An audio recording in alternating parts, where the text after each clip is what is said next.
প্রশান্ত মহাসাগরে তলিয়ে যাওয়া এক স্বর্গরাজ্য কেরিবাতি।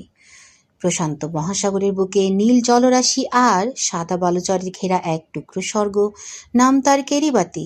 ৩৩টি ছোট ছোট দ্বীপ নিয়ে গঠিত এই দেশটি পর্যটকদের কাছে স্বপ্নের মতো সুন্দর, কিন্তু প্রকৃতির এক নিষ্ঠুর খেলায় এই স্বর্গরাজ্য এখন মানচিত্র থেকে মুছে যাওয়ার অপেক্ষায়।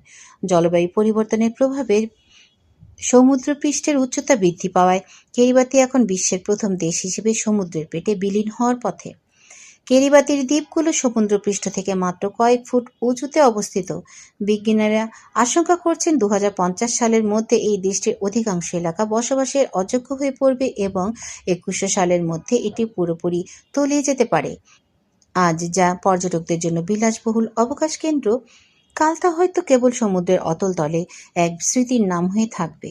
সমুদ্রের উচ্চতা বাড়ার ফলে কেবল জমি কমছে না, বরং নোনা জল ঢুকে পড়ছে স্থানীয়দের চাষাবাদের জমিতে এবং মিষ্টি জলের উৎসগুলোতে।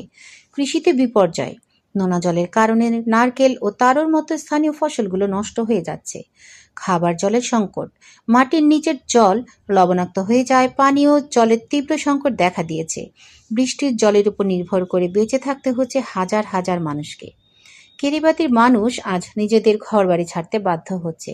সমুদ্রের ঢেউ সরাসরি ঘরের ভেতর আছড়ে পড়ছে, ভেঙে দিচ্ছে সাজানো বাগান। কিরিবাতির সরকার ইতিমধ্যে ফিজিতে বিশাল এক ভূখণ্ড ক্রয় করেছে, যাতে দেশ ডুবে গেলে নাগরিকদের সেখানে সরিয়ে নেওয়া যায়। এটি ইতিহাসের এক করুণ অধ্যায়, যেখানে একটা গোটা জাতি কেবল প্রকৃতির রোষানলে পড়ে জলবায়ু শরণার্থী হতে যাচ্ছে। কিরিবাতির প্রাক্তন প্রেসিডেন্ট আনুত টং বিশ্বমঞ্চে বারবার আর্তনাদ করেছেন। তার মতে, আমরা আমাদের অস্তিত্ব রক্ষার জন্য লড়ছি, অথচ আমরা এই দূষণের জন্য দায়ী নই।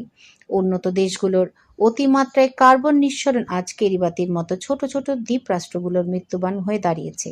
হার না মানা কিরিবাতিবাসীরা সমুদ্রের পাড়ে ম্যানগ্রোভ বন তৈরি করছেন এবং কৃত্রিম বাঁধ দিয়ে জল আটকানোর চেষ্টা চালাচ্ছেন। কিন্তু সমুদ্রের বিশাল ঢেউয়ের সামনে এই ক্ষুদ্র প্রচেষ্টা কতক্ষণ টিকে থাকবে তা নিয়ে বড় প্রশ্ন রয়ে গেছে।